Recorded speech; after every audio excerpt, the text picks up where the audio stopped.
breakthrough for scientists after they had a 20-minute conversation with a humpback whale. Did it say I'm tired of fish? I'm tired of plankton? I have. So this team, including a professor from UC Davis, is hoping for more interspecies dialogue following this groundbreaking exchange with a whale named Twain. For 30 million years, something has been speaking in the dark beneath every ocean on Earth.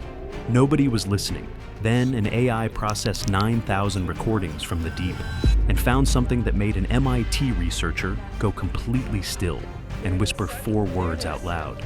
This isn't supposed to be possible. What the AI found was not random animal noise. It was a full phonetic alphabet with vowels structurally identical to human speech.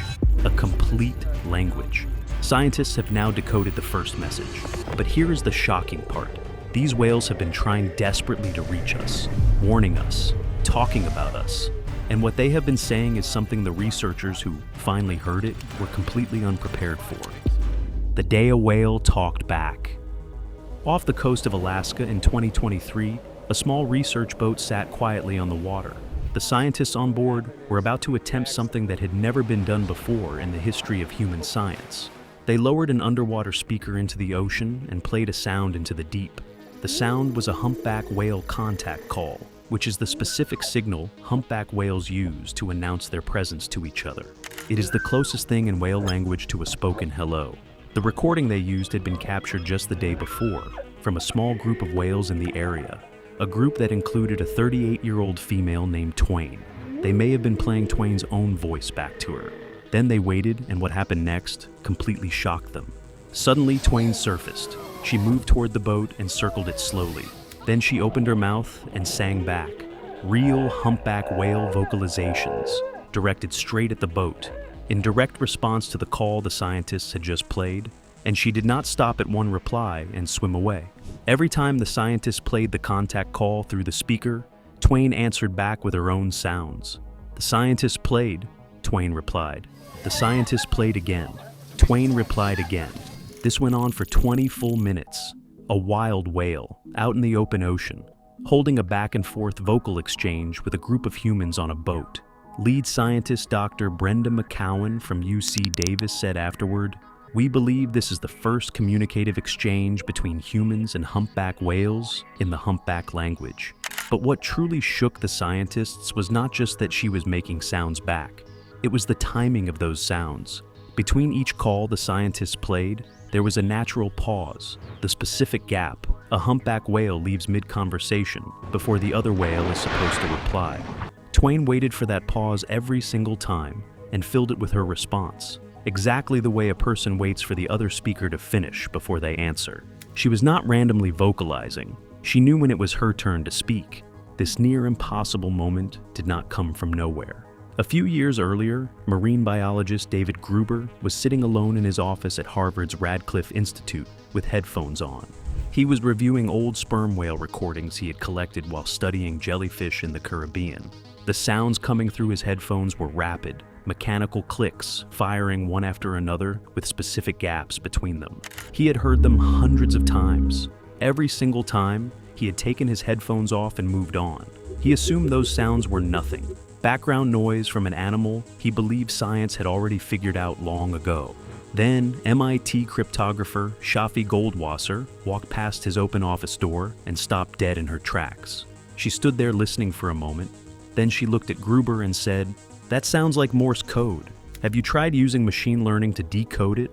Morse code is a communication system where specific combinations of short and long signals represent different letters and words. It was used for decades to send secret military messages across the world, and cracking it requires a trained expert who knows exactly what to look for. Goldwasser was that expert. She had spent her entire career breaking actual encrypted government communications, the kind that countries use to hide their most sensitive secrets from each other. When she heard those whale clicks, something in her professional instincts fired immediately. She was telling Gruber that what was coming through his headphones had the same hidden structure as a coded message. Gruber sat there for a moment because she was right. Nobody had. In all the decades of whale research, across every laboratory and every ocean study ever conducted, nobody had ever run those sounds through a decoder. The clicks had just been sitting there this whole time, completely ignored. waiting for someone who knew what a hidden code looked like to walk past an open door. And now, science was about to study these codes. But before any machine was even built, before any AI had processed a single recording, the ocean had already sent researchers a warning that should have made everyone stop and think very carefully about what they were actually dealing with. Researcher Oscar Palacios and his team were in the Galapagos Islands running an acoustic tracking study on a pod of 25 sperm whales. Acoustic tracking simply means they had underwater microphones in the water, recording everything the whales said and did. The study was going well. 2 weeks in, they had solid data and the whales were vocalizing normally. Then one day it all stopped, not gradually. Not one whale going quiet and then another. All 25 whales went completely silent at the exact same moment. Then they were gone. The researchers searched. Nothing. The whales had vanished without a trace.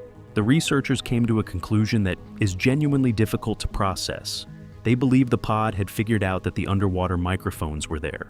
They believed the whales recognized they were being monitored, discussed it amongst themselves, and made a group decision to stop making any sound at all. 25 animals coordinating a collective silence in direct response to human surveillance. These creatures had become aware that humans were listening to them long before humans had any idea what they were actually saying. And here is something else that almost never gets mentioned. Sperm whale calves are not born knowing how to speak their language. Just like human babies who spend their first year making broken, garbled sounds before real words start forming, sperm whale calves also babble. They produce messy, incomplete attempts at coda clicks, practicing over and over, getting it wrong, trying again. They do all of this in complete darkness while their mothers are away on deep hunting dives. Among the very first things a calf learns is something researchers call the identity coda. This is the specific click pattern that tells every other whale in the ocean exactly which clan this calf belongs to. Think of it as a sound-based last name that gets stamped onto the calf in its earliest weeks of life and stays with it for the next 70 years. The very first lesson a sperm whale receives is not how to hunt. It is not how to find food or avoid danger. It is who it belongs to. From the first sounds it ever makes, this animal is already operating inside a language system built on identity, belonging, and social rules that were established long before it was born. Goldwasser's question in that hallway had started something that could not be stopped, but answering it was going to require something science had never come close to attempting before: a machine powerful enough and a data set large enough to read an entire ocean. The machine that read the ocean. Goldwasser's question led to a third person, an AI researcher named Michael Bronstein. He explained that the same deep learning technology powering tools like ChatGPT, which is AI trained to understand and produce human language, could theoretically be applied to animal communication. There was one condition: you needed enough data. That single requirement became the driving force behind the most ambitious marine biology project ever attempted. In 2020, the effort was officially named Project CETI, which stands for Cetacean Translation Initiative. Cetacean is the scientific word for the family of animals that includes whales and dolphins.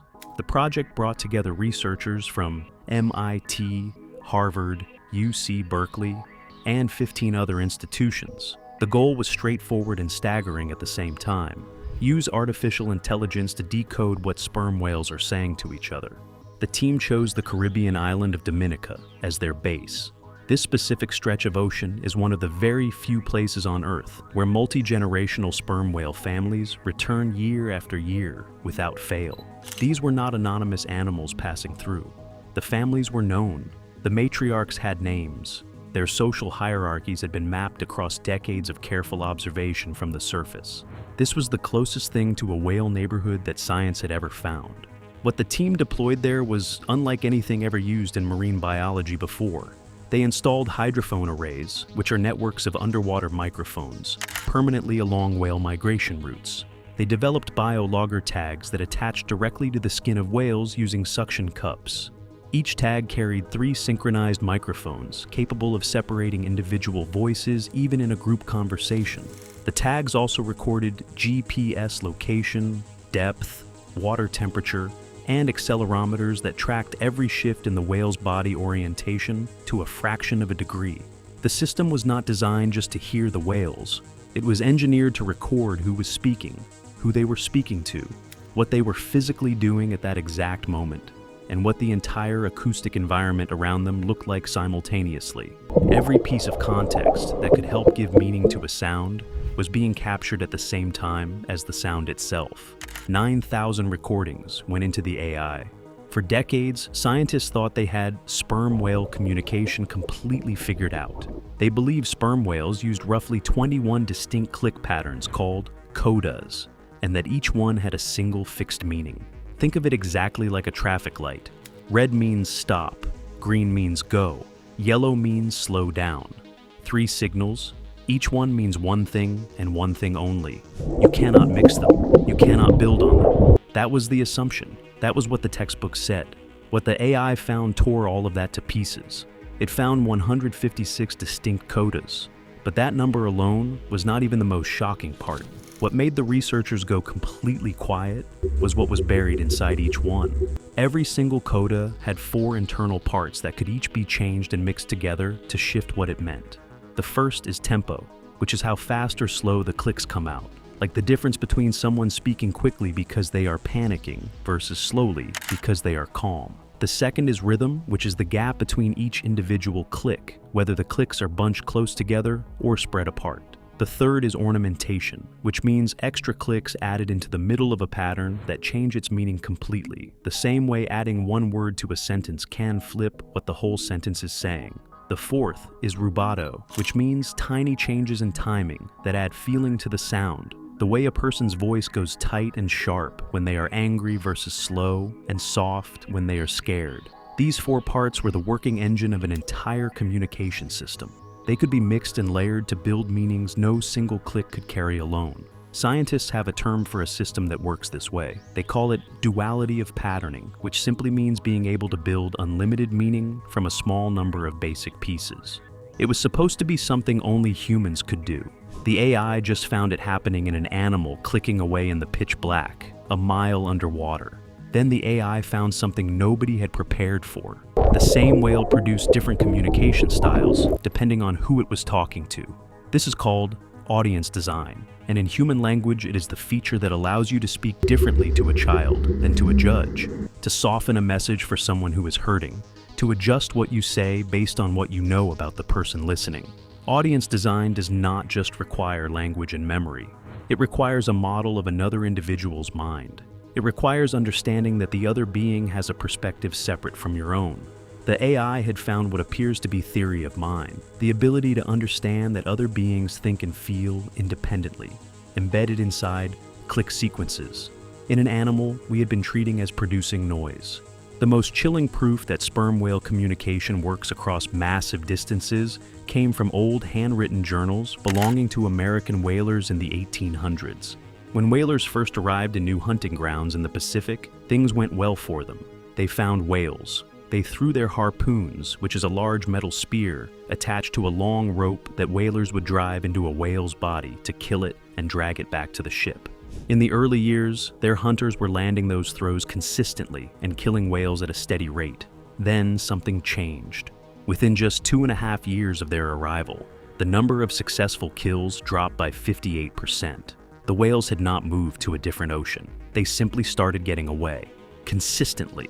What had happened was that the sperm whales that survived early attacks had passed the warning to the rest of the population through their communication system, not just to the whales nearby, to whales that had never seen a hunting ship in their entire lives. Animals living thousands of miles away were changing their behavior based on information they had received through clicks and codas from whales they may never have even met.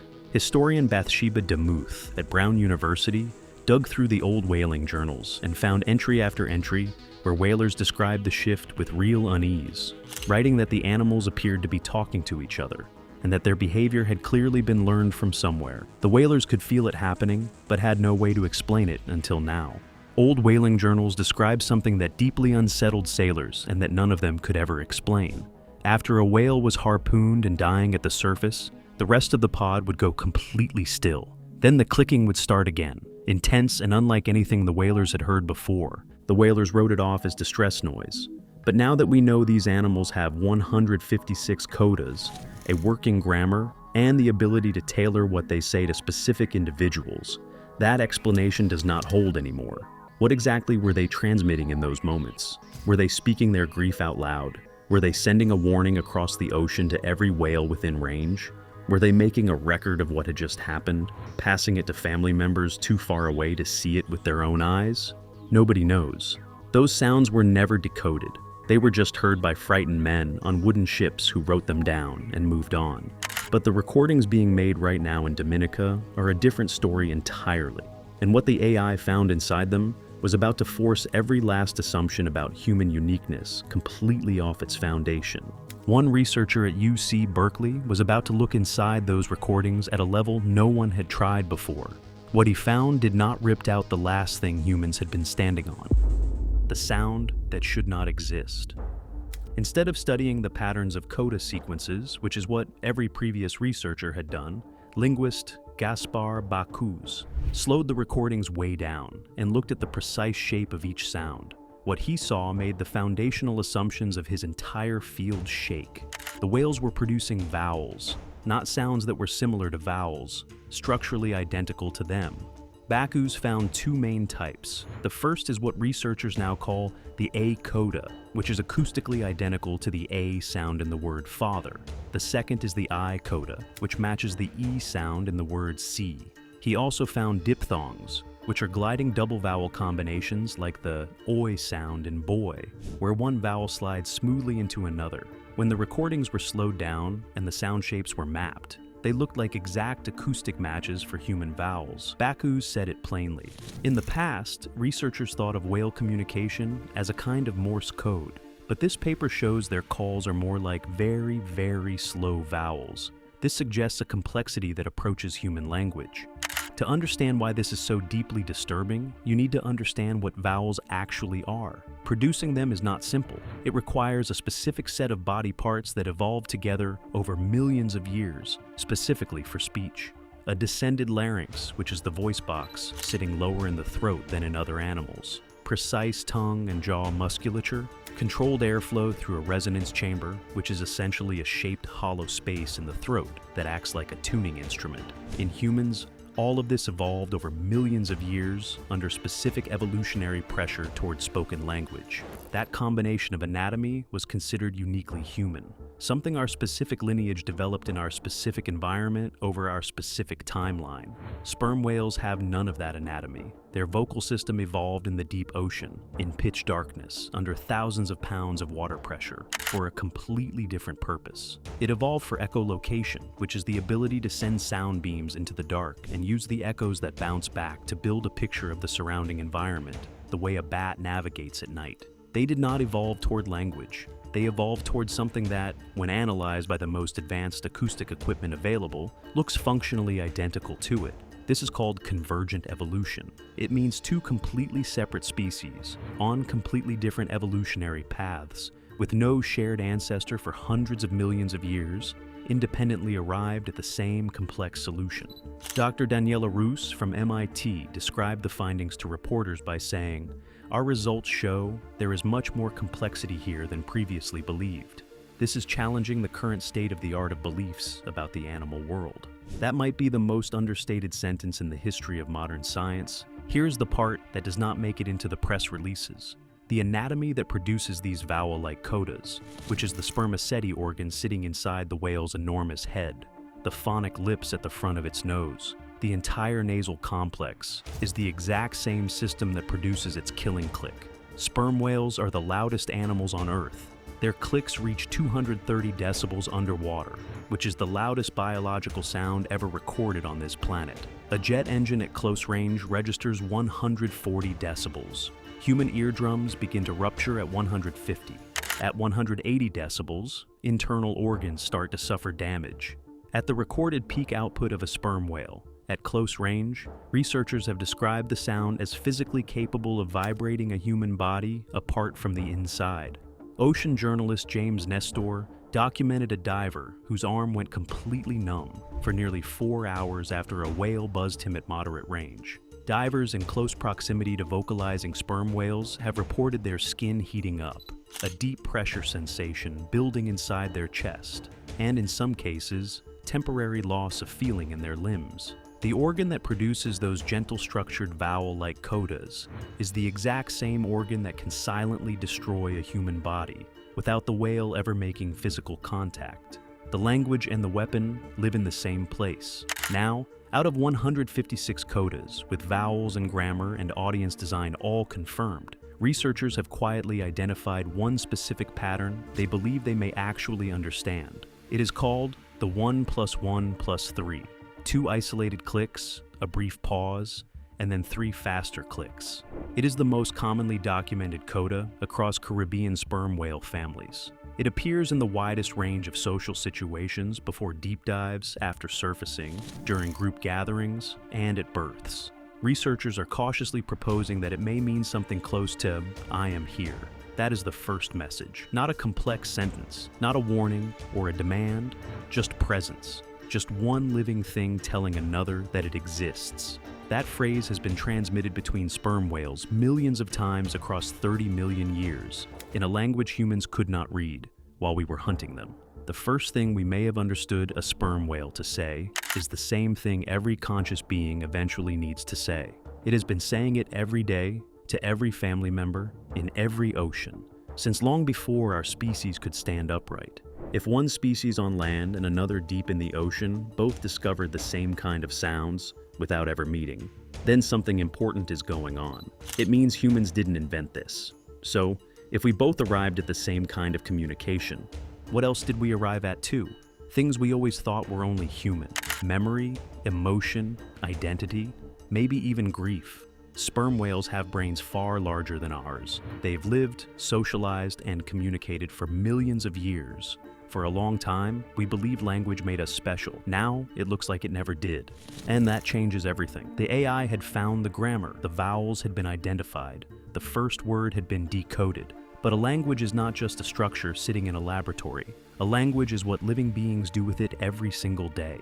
And what these animals do with it in the dark, a mile below the surface, across families and generations and centuries, is where this story stops being science and becomes something far harder to sit with. What they say in the dark. If there is anyone who can tell us their story, it's Shane Jarrow. He is a marine biologist who has spent 13 years living alongside sperm whales in Dominica. And yet, even he admits something strange. He's seen a mother whale click back and forth with another female, then dive deep to hunt. Her baby stays behind with the other whale. He says it's almost impossible not to see it as, "Watch my child, I'll be back." At the surface, he's watched younger whales circle each other, clicking over one another, nudging, responding. He says it looks like cousins playing, talking. These aren't quick sounds. Some exchanges last up to an hour. They take turns. They interrupt each other. They respond to what was just said. There are louder voices, quieter ones. According to Shane, sometimes it feels like disagreement. Other times, like reassurance. Some talks happen between just 2 whales. Others involve the entire group. It's structured. It's social. It's not random noise. Now it gets even stranger. Different whale clans don't just sound different. They follow different rules, different ways of building their cliques. And they're not born with it. They learn it just like human language. You can tell exactly which group a whale belongs to just by how it speaks. And these groups, they are massive, tightly bonded, culturally connected. Some of the largest social groups on Earth outside humans. Now, here's the part that changes everything. They hunt in complete darkness, nearly 2 miles down. No light, no landmarks, nothing to see, only sound, and somehow they move together, coordinate dives, herd prey, stay in sync across huge distances, all in pitch black, which means one thing. This is real-time communication. Then there is the grief. Sperm whale mothers have been documented carrying the bodies of their dead calves through the water, refusing to let them go. In 2018, an orca named Tahlequah pushed her dead newborn calf along the Pacific coast for 17 days and more than 1,000 miles. The calf had lived for only 30 minutes. Every time the small body slid off the top of her head, she dove back down to retrieve it. Researchers watching from shore were genuinely afraid she would starve to death before she let go. During those 17 days, a tight group of female pod members gathered around Tahlequah and held close to her for over 2 hours, pressing in, staying still, surrounding her completely. Researcher Robin Baird said, "The animals go through a period where they're experiencing the same kinds of emotions you or I would when a loved one dies." At least 20 species of cetaceans worldwide have been documented doing this, carrying their dead, circling them, refusing to leave. Scientists call it epimuletic behavior, which means the refusal to accept the loss of a pod member. During every one of those vigils, the whales are vocalizing. The recordings exist. The clicks exchanged between a grieving mother and the females pressing close around her have been captured on hydrophones. Nobody can read them yet, but we now know with certainty they are not random noise. They are structured, combinatorial, built from vowel-like sounds, and a grammar the AI has fully mapped. Whatever a sperm whale says to its family in those moments is a real thing being said in a real language. And we do not know what it is. A sperm whale can live 70 years. The matriarch of a family alive today may have been born before underwater sonar even existed. She has spent her entire life transmitting knowledge to her daughters and granddaughters, the best hunting grounds, the safest migration routes, the dangers to avoid, the places that have kept the family alive for a century. When a sperm whale family dies out, it takes with it generations of accumulated knowledge about the ocean that no other family carries. Shane Jarrow said, "Their stories are deeper than ours. These animals have been here longer than humans have been walking upright. Whatever they know about this ocean has been building for longer than human civilization has existed, and it travels through a language we are only now learning to read. But there is one more dimension to this story that has not yet been said plainly. These animals have been watching us for a very long time, and they have not been quiet about what they have seen. So, what they have been saying about us? What they've been saying about us." On November 20th, 1820, the American whale ship Essex was moving through the Pacific Ocean, roughly 1,500 nautical miles west of the Galapagos Islands. The crew was doing what they always did out there, hunting sperm whales for their oil. It was a routine day until First Mate Owen Chase spotted something in the water that made him go cold. An unusually large bull sperm whale was sitting completely still on the surface with its head pointed directly at the ship. Not swimming, not diving, just still, staring. Then it started moving toward the Essex.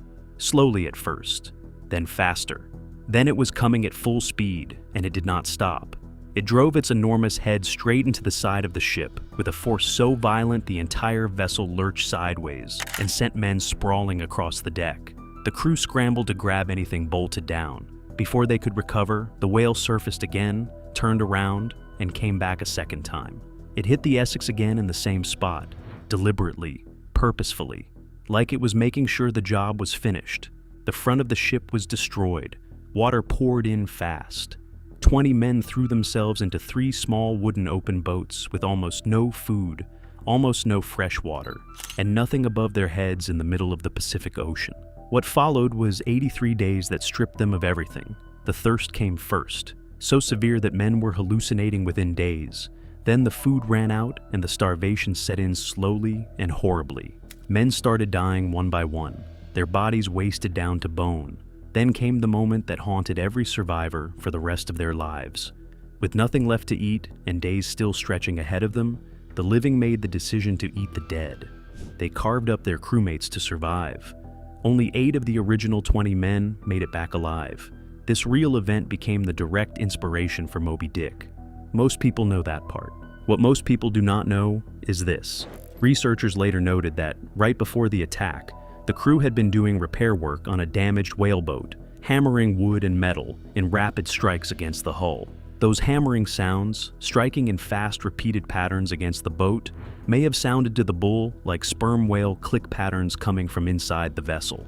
If that theory is correct, the whale did not attack a ship out of rage or confusion. It attacked something it believed was making whale sounds. It heard what it thought was a signal, and it responded. The first time a sperm whale destroyed a human vessel and drove 20 men into the open ocean to die. It may have done so because it thought it was answering a call. The Essex was not the last. The whale ship Anne Alexander was rammed and sunk by a sperm whale in 1851. The whale ship Kathleen was rammed and sunk in 1902. Whalers' logbooks from the 18th and 19th centuries are full of accounts of sperm whales crushing small hunting boats with their heads and jaws after being harpooned, not fleeing, not diving, but turning back and fighting. These were not panicked animals thrashing randomly. These were coordinated responses from animals with the largest brains on Earth, long memories, and a communication system capable of transmitting survival intelligence across entire ocean populations. That communication network was already proven. Within 2.5 years of whalers arriving in new Pacific hunting grounds in the 1800s, the successful harpoon strike rate dropped 58%. Whales that had survived attacks transmitted the danger through their language to animals that had never seen a whaling ship. The warning traveled across thousands of miles of open ocean and changed the behavior of an entire population. These animals have been aware of human listening, human hunting, and human presence for centuries, and they have been talking about it the whole time. In 2020, something new began off the Iberian coast of Spain and Portugal. Orcas, which are killer whales and the largest members of the dolphin family, began targeting sailing vessels. They targeted rudders specifically, biting them, bending them, snapping them off. Without a rudder, a boat cannot steer. By 2024, there were at least 500 documented incidents and 3 confirmed capsized vessels. Marine biologists traced the behavior to a single origin point: a female orca believed to have suffered a traumatic encounter with a boat in 2020. She taught the technique to other orcas in her pod. They taught others. Within months, the behavior had spread through the wider population. Animals that had never experienced the original trauma learning a targeted, specific anti-boat technique through social transmission, through language. 30 scientists signed an open letter urging the public not to project human motivations onto the orcas. But they also wrote clearly, the orca is an intelligent, socially complex species, and each population has its own culture, different vocalizations, prey preferences, hunting techniques, and different social structures. Science cannot yet explain why they are doing this. The explanation is in a language we still cannot fully read. While all of this has been unfolding above the surface, something catastrophic has been happening below it. Industrial shipping fills the world's oceans with relentless engine noise. Military sonar sends shockwaves through the deep. Seismic blasting from fossil fuel operations and deep sea mining detonates through every ocean basin continuously. For an animal that lives in a world where sound replaces sight entirely, where every family conversation, every hunt coordination, every grief vigil, every transmission of cultural knowledge across generations happens through an acoustic channel, this is not pollution in any ordinary sense. At high enough intensities, industrial underwater noise causes internal bleeding and permanent hearing loss in whales. Researchers have written it without softening it. A deaf whale is a dead whale. Chronic noise exposure disorients them, drives them away from feeding grounds, and floods their bodies with stress hormones that break them down over time. If sperm whales use language to hold their families together, to pass knowledge down through generations, to coordinate survival in the deep, then filling their acoustic world with industrial noise is the systematic destruction of a culture's ability to speak, every day, without pause. Legal scholars have already begun responding to the science directly. In 2024, Indigenous peoples from New Zealand and the Cook Islands signed a landmark treaty formally recognizing whales as legal persons with specific rights. Project CETI has partnered with NYU School of Law to explore what AI-assisted whale translation means for animal rights law worldwide. Gaspar Bacus said, "We are thinking deeply about what finding these human-like structures means for the legal rights of animals. What is language? Is there anything uniquely human about language, or is it just a continuum? What does that mean for the law?" Commercial whaling killed hundreds of thousands of sperm whales across the 20th century. Ship strikes kill dozens every year. If sperm whales have language, if they transmit cultural knowledge across generations, if they pass down the memory of being hunted across entire ocean populations, then every ship that struck a whale and kept moving did not just kill an animal, it silenced a speaker mid-sentence. Think about what all of this adds up to. These animals have been watching us for centuries. They watched their families get harpooned and kept talking. They watched 2/3 of their entire species get wiped out and kept talking. They watched the ocean fill with noise that tore their world apart and kept talking. If their language can carry warnings and memories and grief across thousands of miles and hundreds of years, then what they have been saying about us has been building for a very long time. And it has not been gentle. The first thing researchers decoded was, "I am here." But the message these animals have been sending about the species that hunted them to the edge of extinction is something we have not yet found the courage to fully translate. Because some part of us already suspects what it says, that we are the most dangerous thing in the ocean, and they have known it far longer than we have. The first message was not sent when we started listening. It was sent 30 million years ago. We just built the machine to finally hear it, and we are only now, right now, beginning to understand what it says.